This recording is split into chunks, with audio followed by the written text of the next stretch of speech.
The moment the reception hall doors closed behind me, the last echoes of hollow applause were swallowed by the crystal chandeliers above.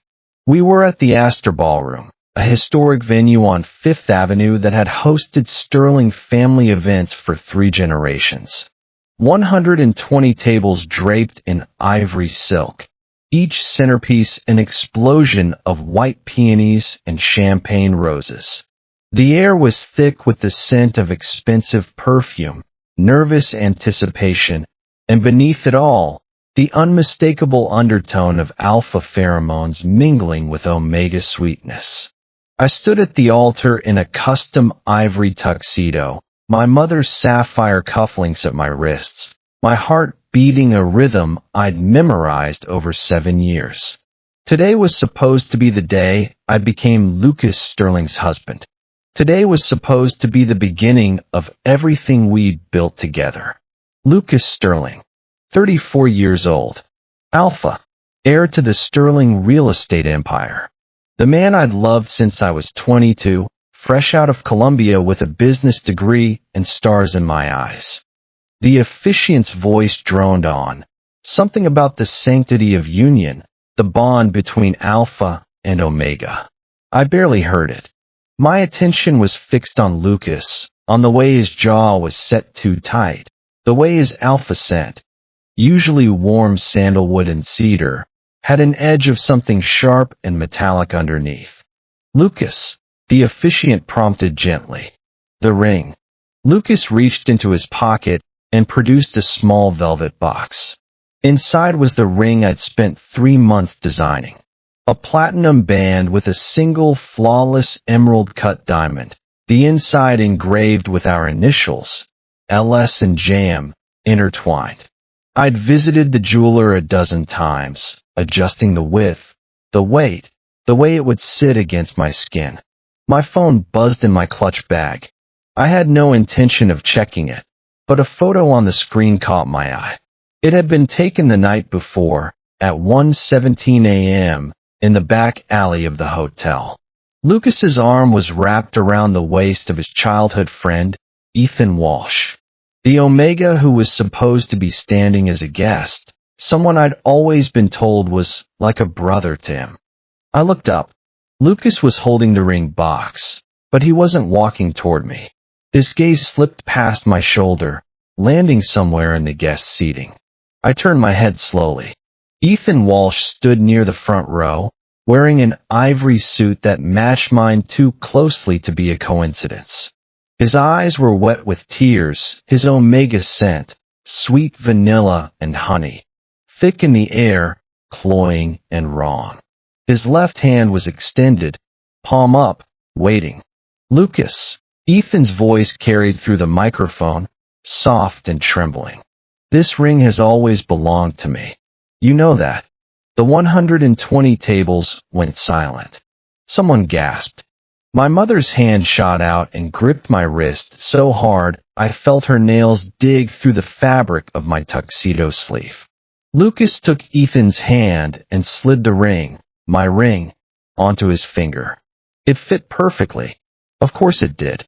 He'd measured it for Ethan, not for me. He finally turned to look at me. His alpha scent rolled off him in waves, commanding, dismissive. There was no guilt in his eyes. Only irritation. Only contempt. Julian, he said, and my name sounded like a curse. If you can't learn to be the Omega I need you to be, I'll make Ethan my husband. He doesn't question me.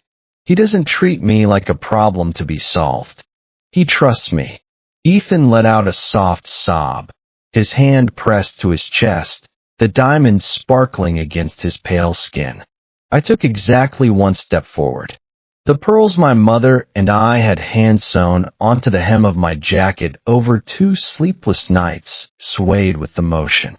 I could feel every single one of them, 128 tiny prayers that had turned into something else entirely. Are you really okay with this? Lucas scoffed. Are you going to make me say more? No, I said. And I smiled. It wasn't a smile twisted by pain. It was the smile of a man who had finally set down a weight he'd been carrying for so long his shoulders had forgotten what it felt like to be free. "All right," I said. I turned my back on him. The weight of the room pressed into my spine. Phones were held up, capturing every second. Someone whispered a pitying, "Oh my God." Another muttered about what a disaster this would be. I didn't look back. I walked into the bridal suite and locked the door behind me. The man in the mirror was still composed. My eyeliner hadn't smudged. My lipstick was intact.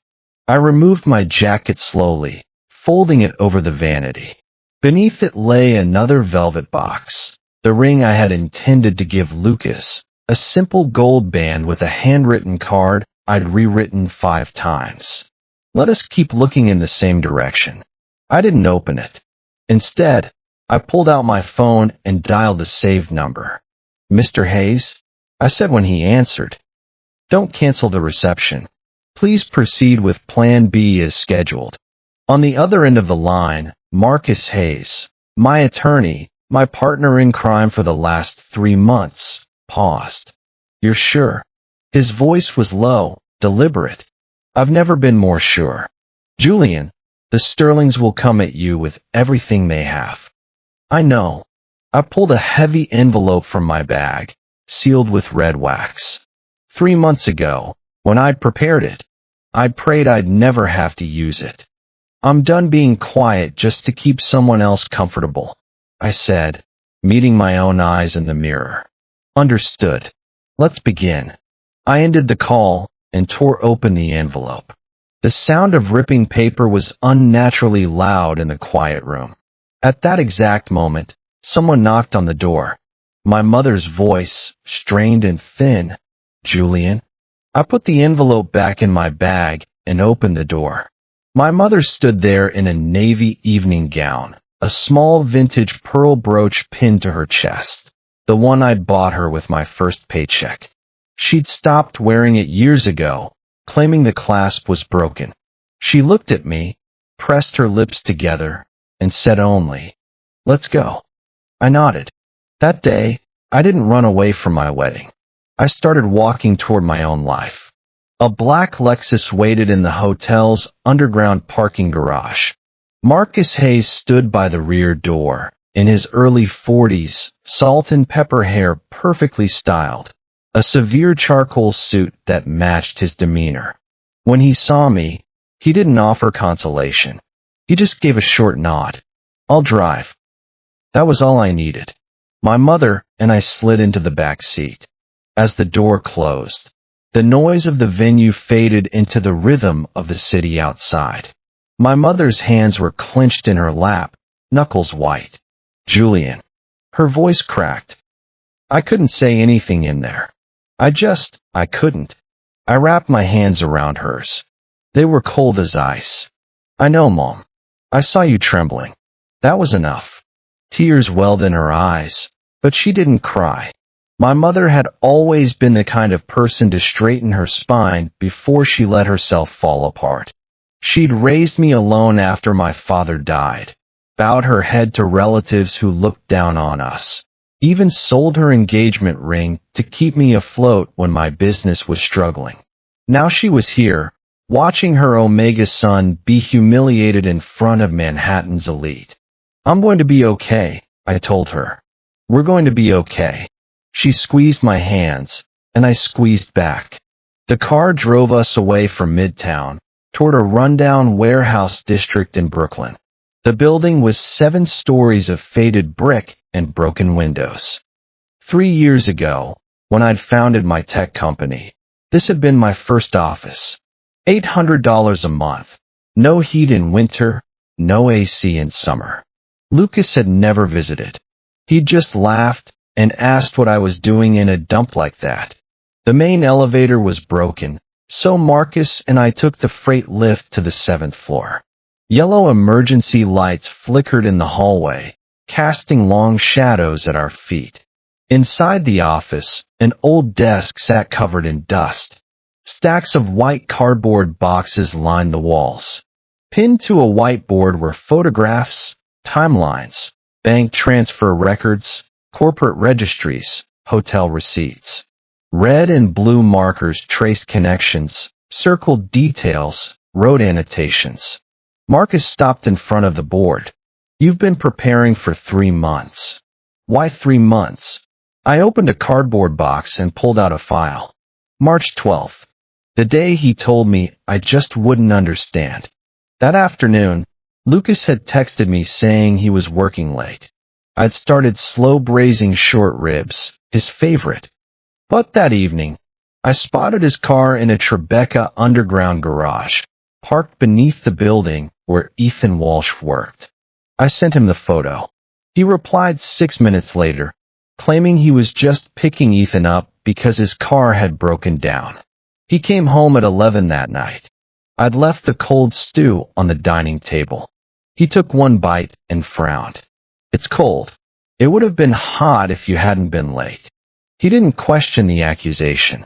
He took a shower, and with his hair still wet, finally sat across from me. Julian. Ethan and I have known each other for over 20 years. He's like a little brother to me. You might not understand relationships like that. If you've known him for 20 years, why didn't you marry him? He didn't answer. After a long silence, things aren't that simple. He went into his home office and locked the door from the inside. Late that night, I could hear his voice through the door, soft and warm, talking to someone on the phone. The same tone he'd never used with me. That night, I wrote the first line in my secure digital notebook. If he doesn't choose me, I'll walk away on my own. From then on, I gathered evidence. GPS records, hotel receipts, recovered data from deleted messages, corporate registries, funds moving from Lucas's personal account to third-party accounts. Ethan was his main lover, but he wasn't the only one. There was a beta at a ski resort in Aspen, overnight trips to a beach house in the Hamptons, late-night credit card charges during business trips. Lucas called me a paranoid omega. But what he hid from me was vastly more. Marcus flipped through a file on the desk. The prenuptial supplementary agreement he tried to make you sign. It's malicious. The draft was written by Ethan Walsh. He forgot to delete the revision history metadata. Walsh Consulting, LLC. Ethan's company. Part of its client list perfectly matches data leaked from your company. I booted up my laptop and downloaded an encrypted folder from the cloud. Lucas wasn't just betraying his fiancée. He was trying to lay my company, my credibility, everything I built, at Ethan's feet. Marcus smiled slightly. Then let's lay everything out at tomorrow's family meeting. Yes. We packed the laptop into my bag and turned off the lights. In the hallway, only the yellow emergency light remained, stretching our shadows long and thin. I knew I was never going back. The next afternoon, I brought my mother and Marcus to an exclusive private dining club on the Upper East Side. The oak room was all mahogany walls and expensive floral arrangements. It was the same place my mother had first met Lucas's parents years ago. That day, Caroline Sterling had looked at my mother's simple dress and remarked on how frugal my family must be. My mother had just bowed her head and thanked her. I wasn't bowing my head today. Inside the private room, 6 place settings were arranged. At the head of the table sat Richard Sterling, Lucas's father. Next to him was Caroline, Lucas's mother. Lucas sat beside her, and Ethan Walsh sat to his right, wearing a pale blue suit and heavy makeup to hide his swollen eyes. My mother had arrived early and sat with perfect posture in the seat closest to the door. She hadn't touched her teacup. I took the empty seat. Marcus stood slightly behind me, positioned as my legal counsel. Richard spoke first. Julian, we didn't call you here to condemn you. I heard about yesterday from Lucas. I'm sure you were emotional. However, walking out of a Sterling family reception in such a manner was incredibly disrespectful. Disrespectful, I repeated. My leaving was more disrespectful than my fiancé putting my ring on another man's finger? Caroline set down her teacup. Ethan is Lucas's childhood friend. He's like a brother to him.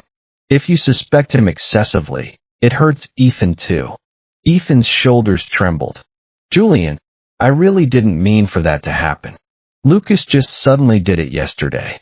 I didn't look at him. I turned to Lucas. Lucas, was there truly nothing between you and Ethan Walsh? The room went silent. Lucas stared back at me, let out a deep sigh, and spoke. Julian, that's enough. I'm sick of your habit of investigating everything. Ethan doesn't snoop through my phone. He doesn't track my movements. He doesn't turn our daily life into an interrogation like you do. I went too far yesterday by putting the ring on him, but you drove me to it. With those words, my last ounce of hesitation vanished. I opened my bag and placed a single document on the table. A debt clearance confirmation stamped with a red certified seal. Richard picked it up first. As he read through it, a deep crease formed between his eyebrows. What is the meaning of this? Exactly what it looks like. I explained flatly. 3 years ago, the Sterling family provided $15,000 to my company. By contract, it wasn't an investment, but a loan with a 12% annual interest rate.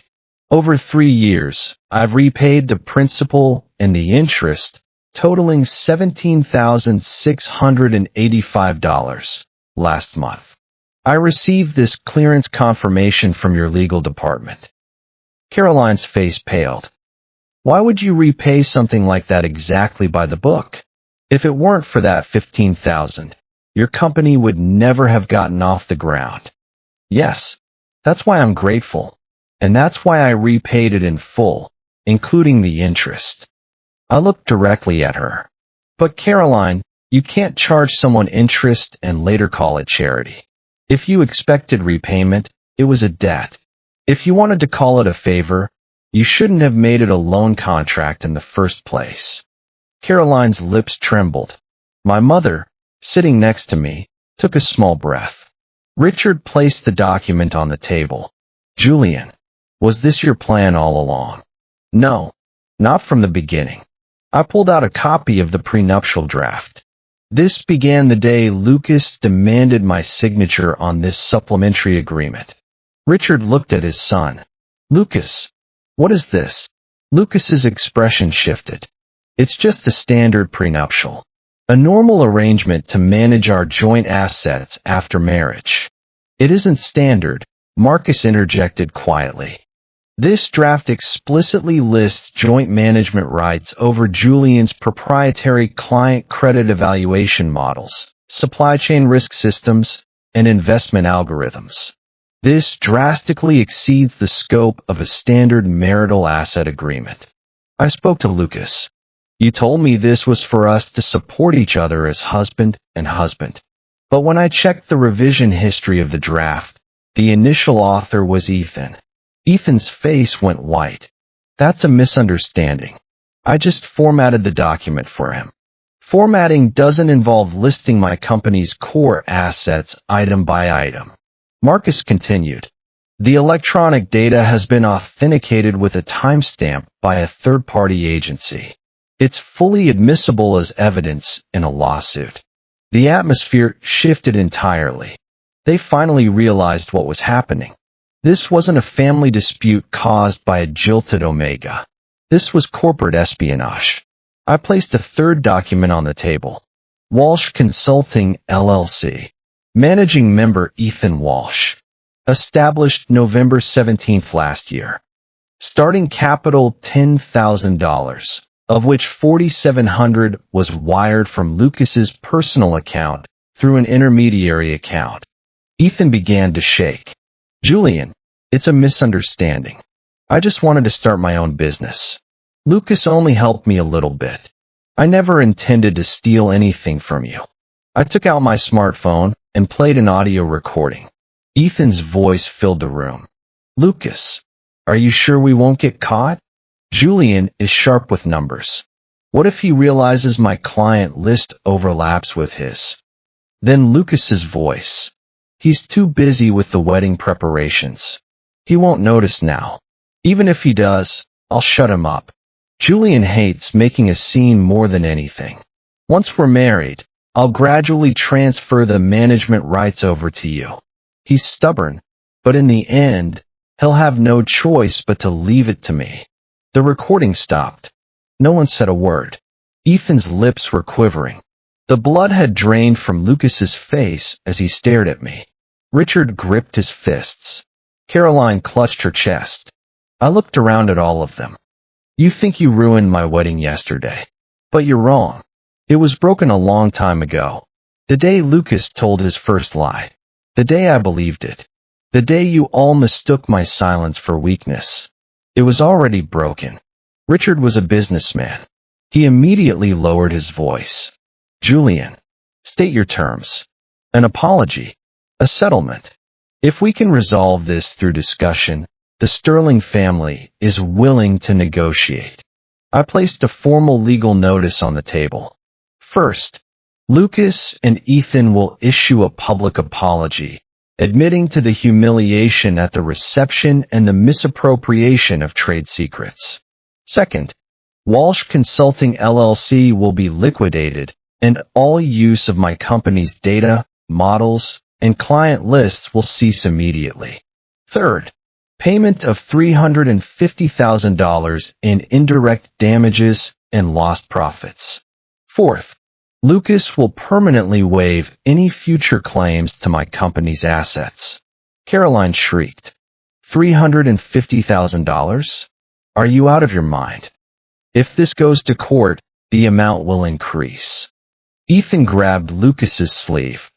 Lucas, say something. I can't pay that. You were the one who told me to start the company. You gave me the files. You even said giving me the ring was your way of making things right. Lucas didn't hold his hand back. In that moment, Ethan finally seemed to understand. An alpha's affection is only beautiful when he doesn't have to take responsibility. The moment a $350,000 lawsuit was shoved in his face, his love started doing the math. I stood up. I'll leave the rest to Mr. Hayes. As I walked toward the door, Lucas called my name. Julian, are you really going to take it this far? I looked back. I didn't destroy anything. I merely dragged what you did into the light. If doing that was enough to destroy it, then it must have been something that couldn't withstand the light to begin with. Just as the door closed, I heard Richard shouting and the sound of a teacup shattering against the wall. I never looked back. At 5 that afternoon, official legal notices were served to the Sterling Group headquarters and Walsh Consulting LLC. Around the same time, a video from the wedding reception was leaked online. The video was short, Lucas walking to Ethan with my ring, sliding it onto his finger, turning to me, and threatening me. It showed me smiling, saying, "All right," and walking away. The comment sections exploded overnight. Wedding ring drama with a childhood friend. This is way too much. Wait, the ring has the groom's initials in it, and he gave it to the side Omega? The scariest part is the Omega not screaming or crying. He definitely has an ace up his sleeve. The childhood friend is crying, but he ain't taking the ring off. LMAO. The Sterling family immediately contacted PR firms to have the video taken down, but the more they tried to erase it, the faster it spread. By the next day, news that Walsh Consulting had been served a notice for trade secret misappropriation leaked, and the conversation shifted from a canceled wedding to corporate espionage. Ethan initially played the victim. He posted on a private social media account. I'm so confused by how sudden this all is. I never meant to hurt anyone. But soon enough, a photo surfaced of him at a jewelry store on 5th Avenue, trying on the exact size of my ring a week prior. Internet sleuths dug up his company's establishment date, Lucas's money transfers, and sales emails he'd sent to clients overlapping with my company. Public opinion turned against him instantly. Ethan sent me a frantic text message. Julian, I'm so sorry. I just trusted Lucas. I don't understand business stuff, and he told me the files were fine to use. Please, can you drop the lawsuit? I can't pay $350,000. I took screenshots of everything and forwarded them to Marcus. He replied immediately. Excellent material for an admission of guilt. I couldn't help but laugh. Ethan was so busy playing the victim, he didn't realize he was actively strengthening our evidence. On the third night, Lucas appeared outside my office building. It was pouring rain. He stood near the entrance in a soaked suit without an umbrella. His usually perfectly styled hair was plastered to his forehead, his face pale. The security guard caught my eye, but I raised a hand to stop him. Julian. His voice was hoarse. I want to talk. If it's about the settlement, talk to my lawyer. No, that isn't it. Then we have nothing to talk about. I tried to walk past him. He grabbed my wrist with desperate strength. Let me go. I never thought it would turn out like this. Like what? I looked at his hand. That the video would leak? Your father would get furious? Your company would be dragged in? Ethan would be sued. I met his eyes. The only thing you regret isn't that you hurt me. It's that this turned into a massive scandal. Lucas caught his breath. No, I really am sorry. I never should have said that at the reception. I never should have put the ring on Ethan. I just wanted to test you. I wanted to make you realize how important I was. You tested me by putting my ring on another man in front of my mother? He couldn't answer. I asked him quietly. Lucas, did you ever love me? He looked shocked. Of course I did. Then why did you give my company's data to Ethan? Why did you try to claim joint management of my core assets in the prenup? Why did you tell me you deleted those messages because of a system update? Why did you tell me I was difficult and unsubmissive every time I asked a simple question? The rain grew heavier. You didn't love me, I continued. You loved a convenient Omega who would quietly clean up your mistakes, pretend to believe your lies, and ultimately fold to your will. Julian is no longer that person. His fingers slowly loosened around my wrist. What if I force Ethan to liquidate his company, pay the damages, and we start all over? Impossible. Why? I stared at the raindrops falling from the edge of my umbrella. Because I don't let dirty things back into my house. Those words must have been heavier than any insult. Lucas froze in the rain. The ring was yours, he muttered. But it was put on the wrong person's hand. I'll buy a new one. Whatever design you want. It isn't about the ring. I turned and walked toward my car. He called my name one last time, but I didn't look back. The trial began 2 months later. The Sterling family hired a prominent corporate law firm from Manhattan. Ethan hired a separate lawyer. From the start, they were not on the same boat. The Sterlings tried to pin all the responsibility on Ethan, while Ethan claimed Lucas had handed him the documents. We presented our evidence methodically.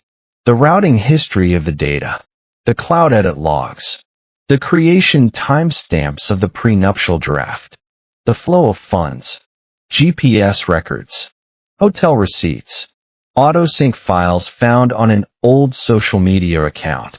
The account contained more than just records of Lucas sending data to Ethan. It also contained messages with other people, the Aspen ski resort, the Hamptons beach house, late-night taxi receipts. Ethan's expression shattered on the witness stand. He must have thought he was Lucas's one and only. But he too was just another conveniently chosen option. Ethan finally broke down. I'm not the only one at fault. Lucas told me that once he married Julian, his company's assets would become his. He told me I just needed to set up the business first. The judge ordered him to calm down. But he pulled out his smartphone. I have a recording. Lucas screamed his name, but the audio played in the courtroom. Julian isn't the priority. He's stubborn, but once we're married, I'll manage his company's assets. Just use his model to grow your company first. I'll funnel sterling resources to you later." The courtroom fell dead silent. I listened to his voice as if it were an object from a distant planet. Once, I had never doubted a future where I would go home to this man. I memorized his favorite coffee beans. I ironed his shirts before business trips. I went shopping with my mother to choose a birthday gift for his family. And all the while, behind my back, he was discussing how to carve up my company. Marcus whispered, "We'll submit this as corroborating evidence." I nodded. The outcome was decided that day. The ruling found Walsh Consulting liable for trade secret infringement and unfair competition, ordering the payment of $300,000 in direct damages, lost profits, and investigative costs. Lucas was found jointly liable as the central figure in the data leak and infringement conspiracy. Concurrently, the Sterling Group Board of Directors announced Lucas's suspension from his executive duties. Surrounded by reporters on the courthouse steps, a microphone was pushed toward me. "Mr. Mercer, are you satisfied with the verdict?" "Yes." "Do you still feel anger over what happened at the wedding?" I thought for a moment. "I feel gratitude." The reporters murmured in confusion. If he hadn't acted the way he did at the reception, I might have wasted a little more of my time. I'm grateful I was able to cut my losses early. That evening, the headlines rolled out. Omega CEO who lost his alpha at the altar strikes back in court. Praised for cutting losses early. Sterling heir suspended. I didn't read the articles to the end. I placed my phone face down and called my mother. I won. My mother's voice choked up on the other end. "Welcome back, Julian." "Yeah." I looked out the window. The rain had completely stopped. Following the verdict, Ethan came to my office building exactly once. He was wearing a white coat, the soft radiance he'd possessed at the reception completely gone. His cheeks were hollow, dark circles shadowed his eyes. As I walked out of the lobby, he rushed over. "Julian." His voice was thick with tears. I realized how badly I messed up. I was tricked by Lucas. I'm a victim too. I stopped walking. "A victim?" "Yes. He told me his marriage to you was just on paper. He said you were just a business necessity, and that I was the one he truly loved. He said taking the company files was fine because they would be his once you were married." "Ethan." I cut him off. "You're not a victim." His face stiffened. "When you used my data to pitch to clients, you weren't a victim. When you stood in my place of honor at my wedding, crying but refusing to take off my ring, you weren't a victim. When you sent proposals under your company's name to my clients, you did so of your own free will. Now that you can no longer foot the bill, you just want to stand on my side." His lips trembled. "Then what am I supposed to do?" "That's your problem." I left him there and started walking. I heard sobbing behind me, but I didn't turn around. Tears don't wash everything away. Tears shed while still holding on to stolen goods are nothing more than self-pity. The last time Lucas came to see me was 6 months later. It was the day my company concluded its Series B funding round and held a press conference. As I walked toward the parking lot, he was standing next to an old sedan. He had lost weight. The confidence and arrogant demeanor were completely gone. His shirt collar was slightly wrinkled, his shoes unpolished. "Julian." "Mr. Mercer." When he corrected how he addressed me, his face twisted slightly. "You won't even let me call you by your first name anymore?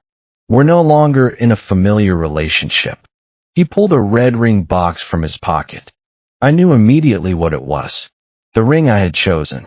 The one that was slipped onto Ethan's finger. The one that became photographic evidence in court. I got it back. He opened the box. The diamond had been cleaned and reflected the dim lights of the parking garage. "This originally belonged to you. Throw it away." His fingers froze. "You don't want it?" "No. But you spent 3 months picking it out." "Yes. But it was placed on someone else's hand." I'll buy you a new one. Any design you want. I'll get it re-engraved. I felt a wave of exhaustion. He still believed that if he just replaced the object, he could erase the past. Lucas, a new ring won't stop my mother's hands from trembling at that reception.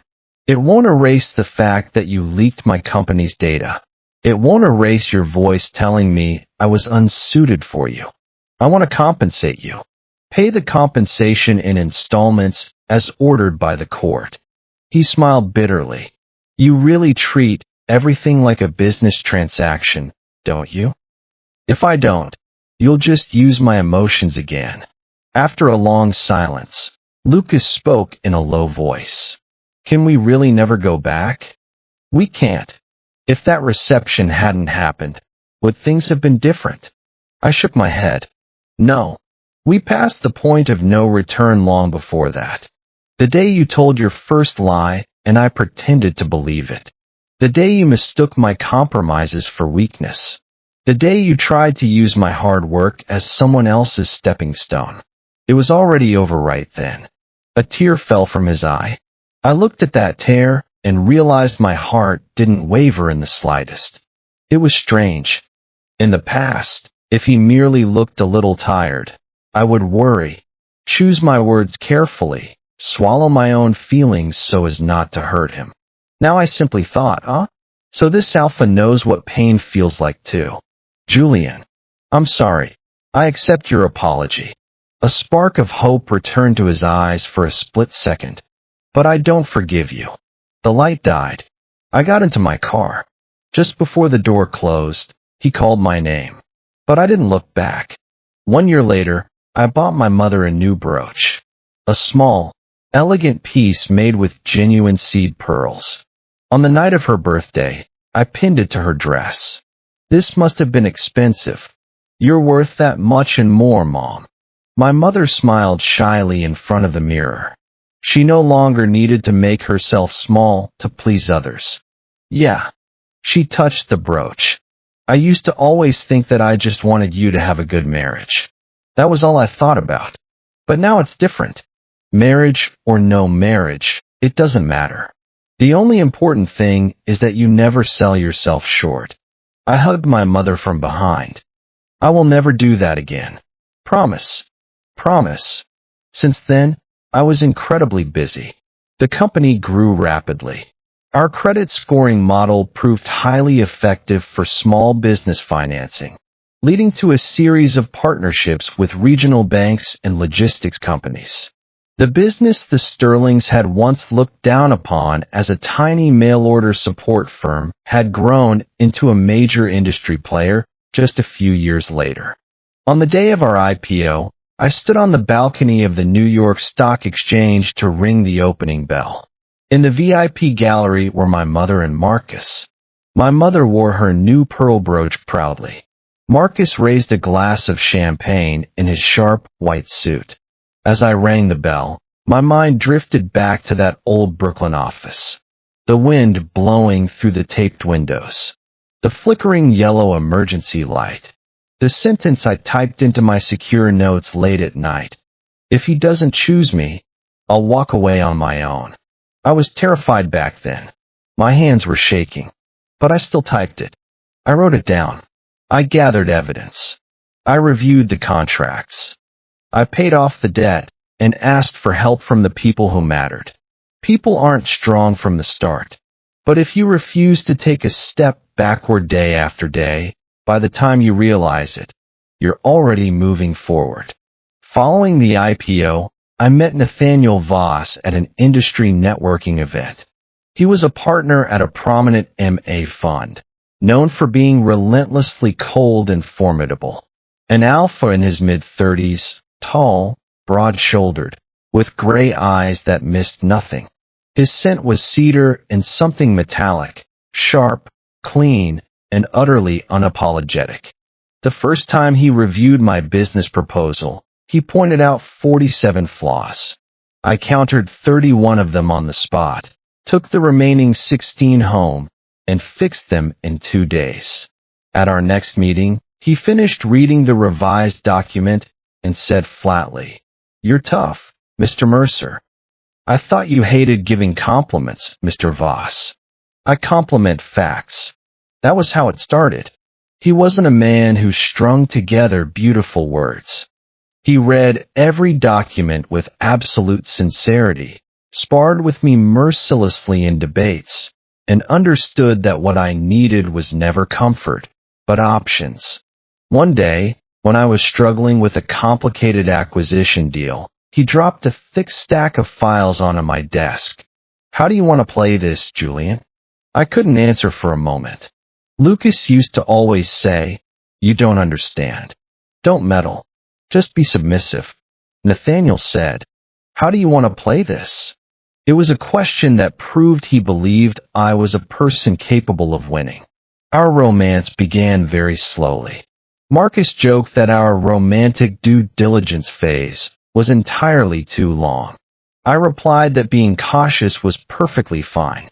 Nathaniel, sitting next to me, nodded with a completely straight face. Marriage is a long-term investment, after all. Marcus laughed so hard he nearly spilled his wine. Watching them, I felt a quiet warmth spreading in my chest. I no longer needed to entrust my worth to someone else's ring. But the day had come when I wanted to walk side by side with someone again. It wasn't a defeat. It was a new kind of strength.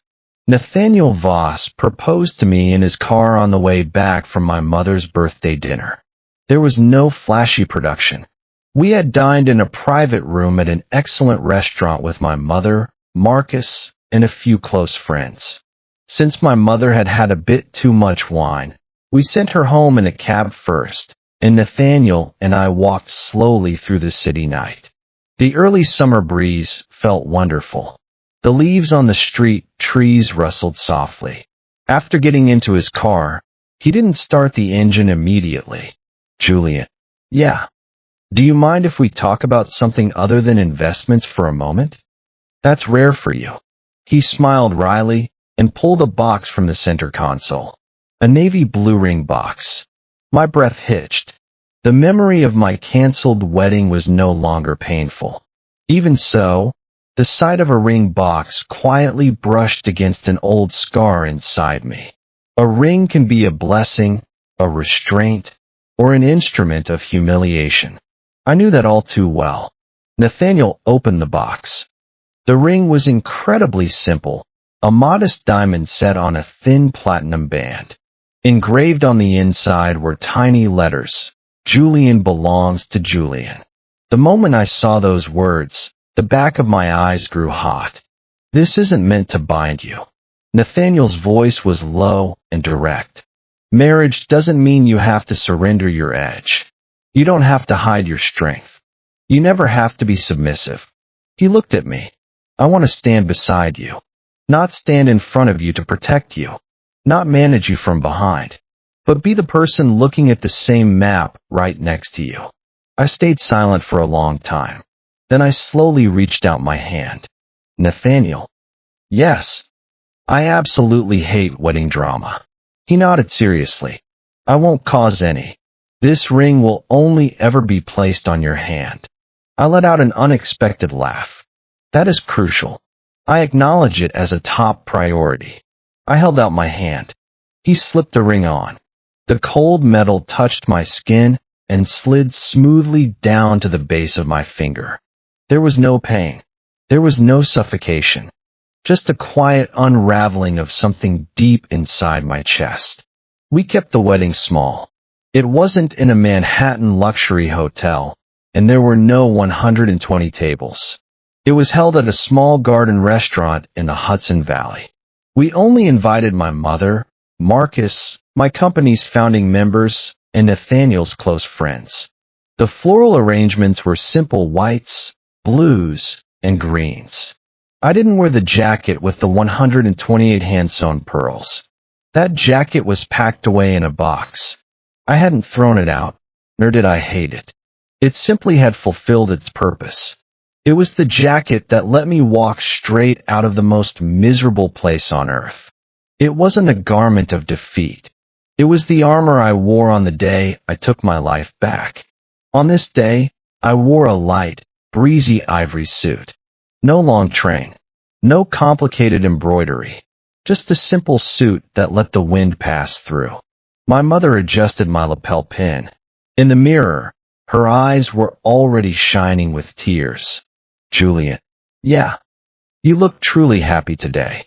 I looked at my mother through the mirror. I am. I really am. Are you not scared? A little bit, if I'm being honest.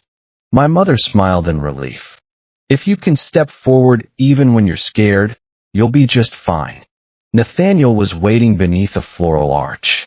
When he saw me, his eyes softened just a fraction. It wasn't a grandiose smile, but I already knew his love showed itself not in an abundance of words, but in the shape of absolute trust. During the ceremony, I didn't think of Lucas once. Even during the exchange of rings, the Fifth Avenue Hotel, Ethan's crying face, Lucas's contemptuous eyes didn't cross my mind. The only thing I remembered was the version of myself who took off his jacket in the bridal suite and tore open that sealed envelope. I was terrified that day, walking my mother out of that room, preparing to wage war against the Sterling family, throwing away a 7-year relationship. It all terrified me, but I opened the door anyway. And because I did, I was standing here today, taking Nathaniel's hand. Julian Mercer. Nathaniel's voice was steady. I look forward to spending the rest of my life with you. I looked at him. Nathaniel Voss. Do not make me regret this. He laughed softly. I'll work hard to ensure you don't. Because I know that if I make a mistake, you have the strength to walk away at any time. I will never stop working for this. That sounds like a lot of pressure. It is the necessary amount of pressure. A ripple of laughter went through the small crowd. Marcus was in the front row, pressing a handkerchief to his eyes. My mother was crying, clutching the pearl brooch on her chest. After the ceremony, a young employee from my company approached me. Boss, after everything that happened before, weren't you scared to get married again? I thought for a moment. I was scared, but because I was scared, I finally learned how to choose. In the past, I just wanted to be chosen by the person I loved. To be chosen, I stayed a little quiet. I endured a little more. I made myself a little smaller. When all those little bits piled up, the outline of who I was started to fade. Now, before anyone else chooses me, I choose myself. Whether to continue a relationship or end it. Whether to trust or step back. Whether to cry, sue, or laugh and let go. Never handing that power of choice over to anyone else. That was what love meant to me. A few years later, I gave a lecture at a university. The theme was risk management and career building for Omega entrepreneurs. At the end of the lecture, a young Omega student raised his hand. Mr. Mercer, if you are betrayed by someone important to you, how do you walk away while maintaining your dignity? The auditorium grew slightly quiet. I adjusted the microphone. Please do not mistake dignity for not crying or not causing a scene. True dignity is refusing to pay the price for someone else's mistakes. If you want to cry, cry. If you want to be angry, be angry. If you need to sue, sue. If you need to cut your losses, cut them quickly. I continued. Silence can sometimes be a virtue. But if your silence becomes a blanket used to hide someone else's dishonesty, rip that blanket off yourself. Applause erupted. Standing in the stage lights, I suddenly remembered that day. Lucas slid my ring onto Ethan's hand. He said, if you refuse to be submissive, I'll make Ethan my husband. And I answered, all right. Once, that single word felt like the greatest humiliation of my life. But now I knew it wasn't a humiliation. It was a door. My own path starting with all right. People tend to care about the fate of those who hurt them for surprisingly long periods. But in my case, Lucas and Ethan exited my life astonishingly fast. I heard a few rumors. Lucas was removed from the core of the Sterling Group, and sent to manage a failing subsidiary in the Midwest. I no longer saw him driving a luxury car through Manhattan. Ethan accumulated massive debt from the lawsuit and the liquidation of his company, and I heard he left New York entirely. Richard's health declined. Caroline stopped attending high society functions. When I heard these things, I simply nodded. It would be a lie to say I didn't think they got what they deserved. But their misfortune wasn't what built my happiness. They simply received the results of their choices. I am living the results of mine. That is all there is to it. I didn't quit my company after getting married. At the breakfast table, investment perspectives sat next to toast and my mother's homemade plum jam. Nathaniel would read the Wall Street Journal and occasionally ask for my take on market trends. When I told him, "I'm eating right now," he would say, "My apologies," with a completely straight face and pour the coffee. That everyday life was entirely new to me. I learned a little late that the mundane presence of mutual respect seeps much deeper into the soul than flashy words of love. My mother changed too. She laughed much more often than she used to. At my company's events, she proudly wore her pearl brooch. In the past, she would say she hated standing out and sit in the back row. Now she sits in the front row and claps louder than anyone else. One day, my mother suddenly said to me, "Julian, about that day at the wedding." Yeah. At first, I was so frustrated and so embarrassed. I just wanted to disappear from that room. But when you said, "All right," and I saw your back as you walked away, I thought, this child can never be broken by anyone. My mother looked out the window and smiled slowly. I realized all I had to do was follow your lead. I squeezed my mother's hand. I was only able to walk because you were there, Mom. No. She shook her head. I was able to walk because you did. Those words settled quietly inside me. On the way home that day, we bought my mother's favorite pastries. As she untied the ribbon, she laughed and said, "Remember when we couldn't even afford the luxury of eating something sweet?" Looking at her smile, I realized that the lawsuit wasn't the only thing we won. We had also triumphed over the days when fear made us small. I still haven't let go of that old Brooklyn office. My company has grown, and we've expanded into beautiful, sleek high-rises. But I continue to renew the lease for that single room on the 7th floor. Sometimes I go there alone. I replace the duct tape on the windows. I wipe down the old desk. And I stand in front of the whiteboard. There are no more photos of Lucas or Ethan on it. Instead, I have pinned my company's first business proposal, a copy of our very first signed contract, an old good luck charm my mother brought me, and a single line printed from my digital notes. If he doesn't choose me, I will walk away on my own. Whenever I look at that sentence, I want to tell my past self, it's okay to be scared. Your trembling hands are not a sign of weakness. They are proof that you are trying to move forward anyway. I was once asked by a journalist in a magazine interview, "Mr. Mercer, was the incident with your broken engagement the downfall of your life? Or was it a turning point?" I laughed. It was a turning point disguised as a downfall. My only regret is that I didn't believe in myself sooner. If I could say one thing to my past self right now, it would be, well done. The journalist looked a little surprised, but I truly meant it. I wasn't flawlessly strong that day. When I tore open the envelope in the bridal suite, my fingers were shaking. When I held my mother's hand in the car, I was on the verge of tears. Right before I played the recording in the Oak Room, my heart was beating so fast it hurt.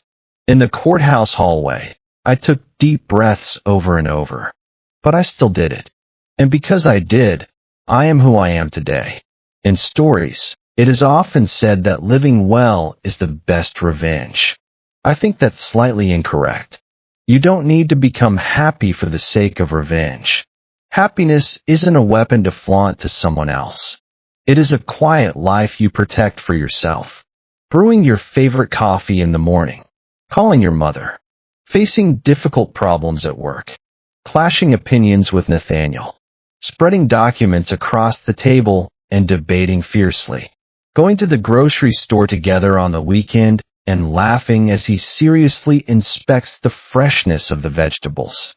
In those small daily moments, I feel that I am no longer controlled by someone else's mistakes. That is what closure means to me. Every time I drink a hot cup of tea at our small family dining table, I think to myself, happiness isn't something you prove to others. It's something you rebuild piece by piece every single day. Stripped dignity and stolen time do not take shape again immediately. But if you treat them with care, they will safely return to your life. At the end of my university lecture, I told the students this. When someone tells you to be submissive, if those words are meant to erase your voice, you do not have to listen. When someone tells you that you just don't understand, look closely to see if you truly don't understand, or if they simply don't want you to know. Love isn't a word used to make you small. Nathaniel was standing quietly in the back of the auditorium listening. After the lecture, he handed me a bouquet of flowers. That was a good speech. I merely spoke the facts. That is exactly why it was a good speech. I smiled. On the drive home, the city lights streamed past the car windows. Waiting at a red light, I looked at my ring. The words engraved on the inside, "Julian belongs to Julian," cannot be seen from the outside. But I know they are there. I know that those words hidden from view do not bind me, but rather allow me to stand proudly as exactly who I am. Since then, I have been approached by young Omegas for advice on several occasions. A fiancé acting suspiciously, a male boss trying to steal credit for their work, a family member telling them that an Omega finds happiness by enduring a little more. The shapes of the stories vary, but the root is always the same. Someone is using their silence to their advantage. I always tell them the same thing. You don't have to become strong immediately. You don't have to fight perfectly. But please don't pretend you didn't see what you saw. A sense of discomfort is an alarm your heart sounds before anything else. You love them, so you want to trust them. You've been together a long time, so you don't want to break it. You don't want to cause trouble for the people around you. Those feelings are completely natural. But you must never hand over your life to protect someone else's lies. I, too, used to think I was a cold Omega for gathering evidence. But now I know better. The one who is cold is the person who gave you a reason to doubt them. The one who is cruel isn't the person who confirms the truth. It is the person who hides the truth to exploit someone else's life. Keeping records to protect yourself isn't a failure of love. It is preparation so you do not give up on yourself. Nathaniel never asks about that heavy-duty envelope. Occasionally, when we visit the old Brooklyn office together, he stops in front of the whiteboard and simply says, "So, this is where it started." When I reply, "You could also say this is where I ended it," he shakes his head. "No, this is where you restarted yourself." When I heard those words, I cried a little. He pretended not to notice my tears. I finally learned to call the kindness of pretending not to notice love. That is why I still haven't thrown away that old envelope. I no longer need what was inside. The trial is over. The damages have been paid. But every time I look at its torn edge, I am reminded. I am free today because the version of me from back then, trembling with fear, still managed to tear it open. On my wedding day, Lucas Sterling slipped my ring onto the finger of his childhood friend. He told me he would make him his husband if I couldn't fall in line. I said, "All right." That, "all right," wasn't a word of surrender. I was saying I wouldn't marry him. I was saying I no longer needed him. I was saying I would take back everything they tried to steal from me, piece by piece. And I was saying that starting today, I would walk my own path. I hesitate no longer. I am no longer a supporting character in someone else's story. The power to turn the page, the voice to declare the ending at all, belongs entirely to me. I am Julian Mercer. I am an Omega who, on the day of his wedding, had his ring stolen and handed to another man by his alpha fiancé. Yet I stood tall and walked out under the gaze of everyone present. After that, I protected my company. I won my lawsuit. I protected my mother. And I regained the strength to love someone once more. I am not an Omega who shrinks when told to be submissive. I am sharp. I am determined. And I am a human being worthy of being warmly loved exactly as I am. And from this day forward, I will continue to choose my own life with my own two hands.